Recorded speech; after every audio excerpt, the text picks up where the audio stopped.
করছি এই দুর্গা পূজা নিয়ে আরেকটা রক্তাক্ত একুশের ফয়সালা করছে বিভিন্ন রাজনৈতিক গোষ্ঠী। এই জন্য এবার কোন হিন্দু আপনারা পূজাতে বেড়াতে যাবেন না, কোন হিন্দু ডিজে বাজাবেন না, কোন হিন্দু অতিরিক্ত লাইটিং করে অন্যের পকেট ভারী করবেন না। ওই যুবকদেরকে খাওয়া দিয়ে তাদেরকে পরিপোষণ করে তাদেরকে প্রতিটি মন্দিরকে সুরক্ষার ব্যবস্থা করবেন।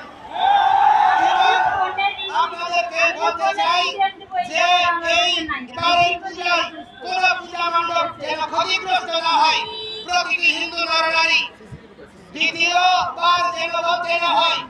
আপনারা সংযুক্তভাবে পালাক্রমে পাহারা দেবেন এবং প্রতিটি পূজা মণ্ডপে অবশ্যই সিসি ক্যামেরা লাগাবেন। আমাদেরকে প্রশ্ন করছেন আপনারা